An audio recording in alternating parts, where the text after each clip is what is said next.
నమస్కారం, మనో కథలకు స్వాగతం. ఈరోజు మనం సాక్షి ఫండే ఆదివారం 22 ఫిబ్రవరి 26న ప్రచురింపబడిన ఎంవి రామిరెడ్డి గారి కథ సాక్షాత్కారం అనే ఒక చక్కటి కథను విందామండి. ఇక కథలోకి వెళ్తున్నానండి. ఆయన ఎవరు? సహప్రయాణికుడు. ఆమె ఆయన భార్య. వాళ్ళిద్దరితో ఏమిటి బంధం? ఏ బంధుత్వమూ లేదు. మరి బాధ్యత భుజాలకు ఎందుకు ఎత్తుకున్నావు? ఆత్మ సంధించిన ఆ ప్రశ్నకు రామ్ దగ్గర సమాధానం లేదు. స్ట్రోక్ వచ్చింది. 3 గంటలు గడిస్తే కానీ చెప్పలేం. మా ప్రయత్నం మేము చేస్తాం. డాక్టర్ మాటలు మనసులో కల్లోలం రేపు. ఆమెను ఎట్లా ఓదార్చాలో తెలియక టీ తాగి వస్తానంటూ రోడ్డు మీదకి వచ్చాడు.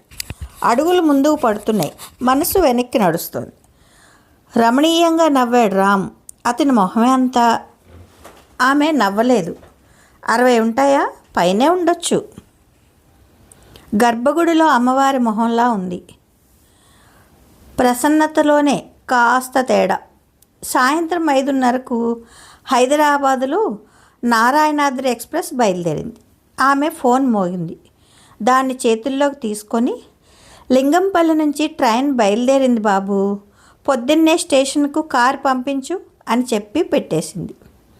ఎదుటి బెర్త్ మీద భర్త వైపు చూపు సారించింది.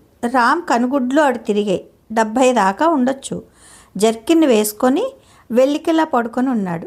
క్లీన్ షేవింగ్తో మొహం మెరిసిపోతోంది. దర్పానికి సాన పెడుతూ సన్నటి మీసకట్టు. రైలు బయలుదేరే వాళ్ళకే పవళింపు సేవలోకి వెళ్ళడం అనే అసహజత్వం ఆయనలో కనిపిస్తున్న ధనబలం వల్ల వచ్చిన పొగరు కావచ్చు అనుకున్నాడు. సైడ్ లోయర్ బెర్త్పై 2 కాళ్ళు చాపుకొని రిలాక్స్ అయ్యాడు రామ్. అతనికి అంతా కొత్తగా ఉంది. ఏసీ సెకండ్ క్లాస్లో తొలిసారి ప్రయాణం. రైలు ప్రయాణం అంటే అతనికి ఇష్టం. లోకల్లోని భిన్నత్వాన్ని కంప్రెస్ చేసి ప్రదర్శించే రైలు పెట్టే అతనికి ఇష్టం. భోగి నిండా కలకలంగా కలివిడిగా ఉండే మనుషులు ఇష్టం. ఒంటిగాడు గనుక ఊపుకుంటూ వచ్చి రైలు ఎక్కుతాడు. చపాతీలు, చట్నీలు, పులిహోరలతో తయారయ్యే మనుషులు అతనికి ఇష్టం. వాటిని తనకు కూడా పంచుతూ వారు కురిపించే ప్రేమ ఇష్టం. వారితో పంచుకునే కబుర్లు ఇష్టం. ఇలా అనేక ఇష్టాల్ని ప్రతి ప్రయాణంలోనూ తీర్చే స్లీపర్ క్లాస్ భోగిని దూరం చేసింది ప్రయాణం. ఇదంతా నెల్లూరు రైతు సంఘం వాళ్ళ వల్ల కదా అనుకున్నాడు. గుంటూరుకు దగ్గరలోని ఓ పల్లెటూరి పొలం ఒళ్ళో పొట్టబోసుకుంటూ తల్లిదండ్రులు, పటాన్చెరు ప్రాంతంలో సింగిల్ బెడ్రూమ్లో చేతులు కాల్చుకుంటూ తను. ఆ 2 ఎకరాలు అమ్మే ఆగత్యం రాకుండా ఏకైక పుత్రుడు ఏదో విధంగా ఆదుకోగలడన్న ధీమాతో వాళ్ళు. ఉద్యోగంలో ఎత్తులకు ఎదిగి ఆ ఆశయం నెరవేర్చగలనన్న ఆశతో తను. సార్, మీ ట్రైను తెల్లవారుజామున 2:50కి నెల్లూరు చేరుకుంటుంది. 2:30కంతా కారు స్టేషన్లో ఉంటుంది. మీరు తిరిగి వెళ్ళే వరకు అది మీతోనే ఉంటుంది. డ్రైవర్ పేరు చంద్రం. మీకేం కావాలన్నా అతన్ని అడగండి. నిర్వాహకుడు ఒకరు సమాచారం ఇచ్చి డ్రైవర్ నెంబర్ పంపాడు.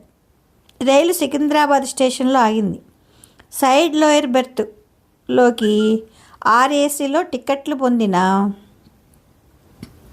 దంపతులు వచ్చారు. క్యాబిన్లో లోయర్ బెర్త్పై పడుకున్న పెద్దాయన అప్పుడే లేచి కూర్చోవడంతో, సార్, నాది సైడ్ అప్పర్, కాసేపు ఇక్కడ అని అడిగి ఆయన అనుమతితో పక్కనే కూర్చున్నాడు. ఎక్కడి దాకా? పెద్దాయన అడిగాడు. నెల్లూరు సార్. మీరు? తిరుపతి. ఏం చేస్తుంటావు? స్వచ్ఛంద సంస్థలో సార్. అంటే అనాథాశ్రమాలు, వృద్ధాశ్రమాలు, విరాళాలు. చివరి మాటకు ముందు చిన్న విరామం ఇచ్చి స్వర్గానికి కాస్త వ్యంగ్యం జోడించి అన్నాడు. రామ్కి ఇలాంటివి అలవాటే. వాళ్ళ చిన్నచూపు పట్ల పుట్టే చిరునవ్వును తొక్కి పట్టుకోవడం కూడా. కాదు సార్, 2 రాష్ట్రాల్లో సుమారు 2,000 మంది రైతులతో ప్రకృతి వ్యవసాయం చేయించే ప్రాజెక్టుకు హెడ్గా ఉన్నాను. గవర్నమెంటు ఆర్గానిక్ ఫార్మింగ్పై నిర్వహిస్తున్న సదస్సుకు స్పెషల్ గెస్ట్గా రమ్మంటే. ఇంట్రెస్టింగ్. కళ్ళెగరేస్తూ చూశాడాయన. మీరేం చేసేవారు? వినమ్రంగా అడిగాడు రామ్. హిందుస్థాన్ ఏరోనాటిక్స్ లిమిటెడ్లో జీఎంగా పనిచేసి రిటైర్ అయ్యాను. నాకు వ్యవసాయం అంటే చాలా ఇష్టం, కానీ నాగలి పట్టుకునే అదృష్టం దక్కలేదు. భూమిని కౌగిలించుకోబోయి ఏకంగా ఆకాశాన్నే అందుకున్నారు. అది ఇంకా పెద్ద అదృష్టమే కదా సార్ అన్నాడు నవ్వుతూ. గటికిడివేనోయ్, భలే చెప్పావు, పెద్దగా నవ్వేశారు ఆయన. మీ పేరు? గోపాలయ్య ఎదుటి వ్యక్తి వైపు చూపిస్తూ. మా ఆవిడ రుక్మిణి అన్నాడు. నమస్తే అమ్మా, నా పేరు రామ్ చెప్పి బాలాజీ దర్శనానికేనా అని అడిగాడు. అవునయ్యా రాము, ఆయన డిమాండ్ రోజు రోజుకు పెరిగిపోతుంది. ఎంపీలు ఎమ్మెల్యే లెటర్లు దొరకడం లేదు. మా ఇద్దరికి శ్రీవాణి టికెట్లు బుక్ చేసుకున్నాం, అది కూడా దొడ్డిదారిన అన్నాడు ఆయన చిరుమందహాసాన్ని మీసాల వెనుక దాచుకుంటూ. మరికొన్ని ముచ్చట్లు నడిచినా ఆమె మాట మాత్రం కలపలేదు. రాత్రి 8 దాటుతుండగా ఆమె బ్యాగ్లోంచి బాక్స్ బయటికి తీసింది. ఇద్దరూ ఇడ్లీ తిన్నారు. చేయి కడుక్కోవడానికి వెళ్తున్నప్పుడు గమనించాను ఆయన తడబడుతూ నడవడం. రామ్ తన బెర్తుపైకి ఎక్కి తెచ్చుకున్న టిఫిను ఇంకో ప్యాసింజర్కి పంచిపెట్టేవాళ్ళు ఉండరని గ్రహించి రైల్లో లభ్యమయ్యే చపాతీలు అనబడే ఆహారంతో కడుపు నింపుకొని పుస్తకంలో మునిగిపోయాడు. రాత్రి 10 దాటాక నిద్రపట్టింది. తెల్లవారుజామున 2:40 గంటలకు సెల్ ఫోన్లో అలారం మోగకముందే ఏవో శబ్దాలు రామ్ చెవులకు లీలగా తాకుతుండడంతో మెలకు వచ్చింది. కట్టెను పక్కకు జరిపి మూశాడు. మూసి ఉన్న కట్టెన్ లోపల నుంచి భార్యాభర్తల మాటలు వినిపిస్తున్నాయి. ఆమె స్వరంలో ఆందోళన. టైం చూస్తే 2:30. తెర కాస్త తొలగించి చూద్దామనుకొని అంతలోనే విరమించుకున్నాడు. ఆమె స్వరంలో తీవ్రత పెరుగుతోంది. కిందికి దిగి చెప్పులు తొడుక్కుంటుండగా ఆమె తెరలోంచి తల బయటికి పెట్టి, బాబు నువ్వు నెల్లూరులో దిగుతావు కదూ అని అడిగింది. అవునమ్మా చెప్పాడు రామ్. ఈయనకి ఆరోగ్యం బాగోలేదు, మేము ఇక్కడే దిగిపోతే సాయం చేయగలవా? స్టేషన్కి దగ్గరలో ఆసుపత్రులు ఏమైనా ఉన్నాయా? ఆమె కంఠం కంగారుగా వణుకుతోంది. చొరవగా క్యాబిన్ కట్టెను జరిపాడు రామ్. లైట్ వెలుగుతోంది. పై బెర్తుల్లోని ఇద్దరు గాఢ నిద్రలో ఉన్నారు. సైడ్ లోయర్ బెర్తులోని దంపతులు కూర్చునే నిద్రపోతున్నారు. పెద్ద ఆయన ఆయాసంతో కింద మీద అవుతున్నాడు. విపరీతంగా దగ్గుతున్నాడు. స్థిరంగా కూర్చోలేడు, సుఖంగా పడుకోలేడు. గుండెలపై చేతులుంచుకుని ఏటవాలుగా కూర్చున్నాడు. రామ్కి భయమేసింది. ఆయన పక్కనే కూర్చుని టాబ్లెట్లు ఏమైనా ఉన్నాయా అని అడిగాడు. వేసుకున్నాడు బాబు చెప్పింది ఆమె. ఆయన కూడా సైగలతో అదే విషయం చెప్పాడు. హార్ట్ ప్రాబ్లం ఉందా? మాటల కొనసాగింపు యత్నమది. లేదు, షుగర్ ఉంది, 10 ఏళ్ల పైనుంచే ఆమె సమాధానం. ఆయన మెల్లగా బెర్తుపై పడుకున్నాడు. సార్ ఇంకేమైనా కంప్లైంట్స్ ఉన్నాయా? లేవు, కాకపోతే ఒక వారం రోజుల నుంచి పనులని ఫంక్షన్లని ఊళ్ళు తిరుగుతున్నాం. బాగా అలసిపోయి ఉంటారులేండి, మరేం పర్లేదు, 5 నిమిషాల్లో నెల్లూరు వస్తుంది. ఆయన చూస్తుంటే భయమేస్తోంది బాబు. నెల్లూరులోనే దిగిపోతాం, వెంటనే ఆసుపత్రికి వెళ్తే మంచిదనుకుంటున్నా. అదే మంచి పనమ్మా. ఆ మాట అంటూనే తన కోసం వచ్చే కార్ డ్రైవర్కు ఫోన్ చేశాడు. స్టేషన్కి వచ్చాను సార్, మీరు దిగిన తర్వాత 4వ నెంబర్ ప్లాట్ఫామ్ కల్లే రండి. 1వ నెంబర్ వైపు బ్రిడ్జ్ పనులు జరుగుతున్నాయి, రోడ్డు బాగాలేదు. అలాగేలే, కానీ స్టేషన్కి దగ్గరలో మంచి ఆసుపత్రులు ఏమైనా ఉన్నాయా? అపోలో దగ్గరే సార్, 15 గంటలో వెళ్ళిపోవచ్చు. ఎందుకు? చంద్రం ఇంకా ఏదో చెప్తూనే ఉన్నా రామ్ డిస్కనెక్ట్ చేశాడు. రామ్ తన బ్యాగ్ను భుజాలకు తగిలించుకున్నాడు. వాళ్ళది ఒక్కటే పెద్ద బ్యాగ్. దాన్ని చేతుల్లోకి తీసుకొని, మీరు సార్ని తీసుకొని దిగండమ్మా అని చెప్పి డోర్ దగ్గరకు నడిచాడు. ఆమె భర్తను పదువు పుచ్చుకుని మెల్లగా నడిపించుకుంటూ వచ్చింది. రైలు ఆగగానే రామ్ చకచకా దిగి బ్యాగులు ప్లాట్ఫామ్పై ఉంచి చెయ్యందించి ఆమెను జాగ్రత్తగా కిందకి దించాడు. చెయ్యందించిన పెద్ద ఆయన మాత్రం దిగలేకపోయాడు. కదిలే సమయం అయిందంటూ రైలు కూత వేస్తోంది. ఆమెలో ఆందోళన. రామ్ గబాల వెనక్కి తిరిగి ఆయన వీపుపైకి వాల్చుకొని కిందికి దింపేశాడు. ఆయన రొప్పుతూనే 5-6 అడుగులు వేసి సిమెంట్ సోఫాలో కూలబడ్డాడు. ఆమె గబగబా వెళ్ళి పక్కనే కూర్చుంది. మెల్లగా నడిపించుకుంటూ రండమ్మా. బ్యాగులు తీసుకుంటూ ముందుకు నడిచాడు రామ్. భర్త కుడి చేతిని తన భుజాలపై వేసుకుని కదిలిందామె. రామ్ మధ్య మధ్యలో ఆగి వెనుతిరిగి చూస్తున్నాడు. సన్నగా వర్షం మొదలైంది. చల్లటి గాలి దురుసుగా వీస్తోంది. ఆయన అడుగు తీసి అడుగేయడానికి యాతన పడుతున్నాడు. కొంత దూరం నడిచాక ర్యాంప్ మొదలైంది. అందులోంచి కిందకి దిగారు. 5-6 సార్లు ఆగి సేద తీరి ఆ దంపతులు దగ్గరయ్యారు. పైకి దారితీసింది ర్యాంపు. ఆయన ఎక్కగలిగే పరిస్థితి కనిపించలేదు. ఆమె కూడా అలసిపోయి రొప్పుతోంది. ఎక్కడ సార్? చంద్రం ఫోన్ చేస్తూనే ఉన్నాడు. రామ్ గబగబా పైకెక్కి 2 బ్యాగులు అక్కడుంచి మళ్ళీ ర్యాంపు మీదకి కిందకి దిగాడు. ఆమెను పక్కకు తప్పుకోమని ఆయన్ని భుజాలపై ఎత్తుకొని 4వ ప్లాట్ఫామ్ పైకి చేరుకున్నాడు. బయటికెళ్లే ప్రధాన ద్వారానికి దగ్గరలో ఉన్న బెంచీపై ఆయన ఆమె కూర్చున్నారు. 5 నిమిషాల్లో కారు వచ్చింది. చంద్ర సాయంతో ఆయన వెనక సీట్లో కూర్చోబెట్టారు. 20 నిమిషాల తర్వాత కారు ఆసుపత్రిలోని ఎమర్జెన్సీ వార్డు దగ్గర ఆగింది. వీల్ చైర్లో ఆయన లోపలికి తీసుకెళ్ళి బెడ్ మీద పడుకోబెట్టారు. 2 నర్సులు వచ్చారు. ఒకరు వైటల్స్ చెక్ చేయడం మొదలు పెడితే మరొకరు కార్డియాక్ మానిటర్, పల్స్ ఆక్సిమీటర్ అమర్చారు. ఫ్లూయిడ్స్ సిద్ధం చేశారు. ఆమె రామ్ చూస్తూ నిలబడ్డారు. డ్యూటీ డాక్టర్ వచ్చి ఏం జరిగిందన్నట్లు ఇద్దరు వంకా చూశాడు. ఆమె గొంతు బొంగురుపోవడంతో రామ్ వివరించాడు. మీరు రిసెప్షన్ కౌంటర్ దగ్గరికి వెళ్ళండి అని స్టెత్తో పరీక్షించడం మొదలుపెట్టాడు.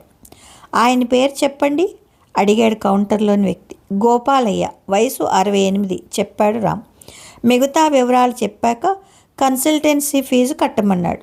ఆమె తన వ్యానిటీ బ్యాగ్లో డబ్బుల కోసం వెతుకుతుండగా నేను కట్టేస్తాలేమ్మా అంటూ ఫోన్పే ద్వారా 1000 రూపాయలు చెల్లించాడు. మీ పిల్లలు? వెయిటింగ్ హాల్లో 10 నిమిషాలు నిశ్శబ్దాన్ని ఛేదిస్తూ అడిగాడు రామ్. ఆమె ఫోను మోగింది, కట్ చేసింది. మాటల పొదుపరో ఆ స్థితికి కారణంగా మౌనంలో మమైకమైందో అంతుబట్టడం లేదు. రామ్కు ఆమెకు మధ్యలో ఓ ఖాళీ కుర్చీ. 2 అబ్బాయిలు, ఇద్దరూ అమెరికాలో స్థిరపడ్డారు. కళ్ళు తుడుచుకుంటూ చెప్పింది ఆమె. ఆరోగ్యం బాగా లేనప్పుడు తిరుపతికి రావడం ఆగిపోవాల్సింది అన్నాడు ఆమె వైపు చూస్తూ. నేను ఆ మాట అన్నాను బాబు, మరేం పర్వాలేదు అన్నాడు ఆయన. ఇంకేదో చెప్పబోయింది కానీ దుఃఖం పొంగుకు రావడంతో మూగపోయింది. ఆయనకేం కాదు, నన్ను నమ్మండి. నమ్మటం తప్ప వేరే దారి లేదు బాబు. కొంత నిశ్శబ్దం తర్వాత నీ పూర్తి పేరేంటి అడిగింది ఆమె. చెప్పాడు రామ్. 5 నిమిషాలు గడిచాక నర్సు పిలవడంతో ఇద్దరు వెళ్ళి డాక్టర్ని కలిశారు. మీరు అనుకున్నట్లు ఆయాసం ఒక్కటే ఆయన సమస్య కాదు, డాక్టర్ చెప్పడం మొదలుపెట్టాడు.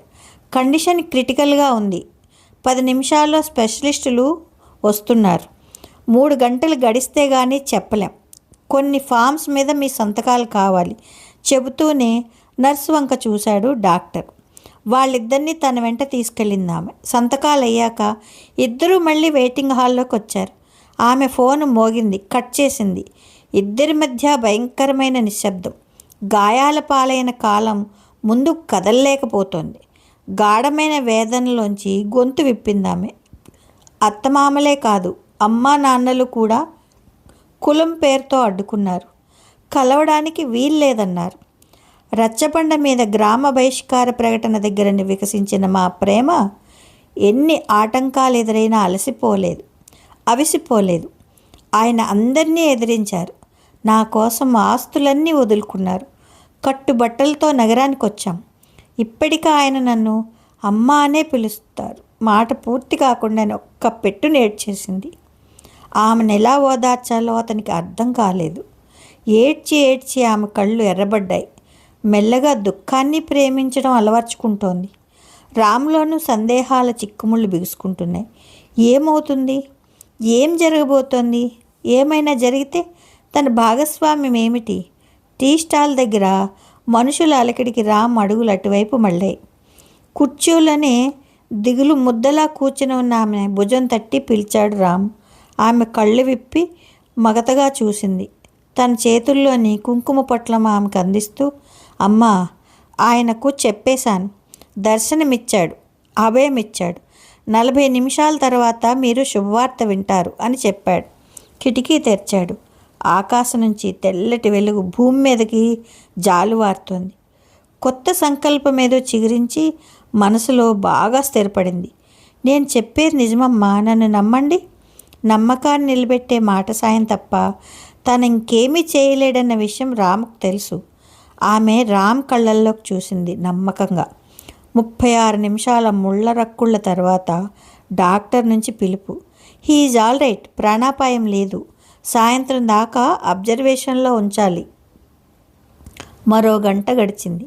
పేషెంట్ను స్పెషల్ రూముకు మార్చారు. 9 కావస్తుంది. అప్పటికే డ్రైవర్ 5-6 సార్లు ఫోన్ చేశాడు. అమ్మా, మీరు ఇంక భయపడక్కర్లేదు, రేపు మధ్యాహ్నానికి డిశ్చార్జ్ చేస్తారు, మీకెలాగూ రిటర్న్ టికెట్స్ ఉన్నాయి కదా, రేపు రాత్రికి ట్రైన్లో వెళ్ళిపోండి అని చెప్పి బ్యాగ్ తగిలించుకున్నాడు. ఆమె రామ్ చేయి పెట్టుకొని బెడ్ దాకా నడిపించుకెళ్ళి తను వెళ్ళిపోతాడంట అంది భర్త కళ్ళల్లోకి చూస్తూ. ఆయన తన నోటికి అడ్డంగా ఉన్న మాస్కును ఎడంచేత్తో తొలగించుకుని కుడి చేతిని మెల్లగా పైకి లేపాడు. రామ్ కరచాలనం చేశాడు. ఆయన 2 కళ్ళ నుంచి బాష్పాలు ధారకట్టాయి. రామ్ కళ్ళు సజలమయ్యాయి. ఆమె ఆసుపత్రి బయటదాకా వెంట వచ్చి 2 చేతులు జోడించి, బాబు, నువ్వే లేకపోతే ఏమైపోయేవాళ్ళమో అంటూ అతన్ని హత్తుకొని కన్నీటి పర్యంతమైంది. అయ్యో, అదేంటమ్మా, నా స్థానంలో ఎవరున్నా ఇలాగే చేస్తారు అంటూ తను నమస్కరించి గేటు దగ్గర ఆగి ఉన్న కారు వైపు వడివడిగా వెళ్ళిపోయాడు. ఫోన్ మోగింది. ఈసారి ఆన్ చేసింది ఆమె. తిరుమల ఏజెంట్. ఎన్ని రోజుల నుంచి ప్లాన్ చేసుకుంటిరమ్మా, నెల్లూరు దాకా వచ్చి స్వామి ఎదుటికి రాలేకపోతుంది. ఆయన చల్లటి చూపింటే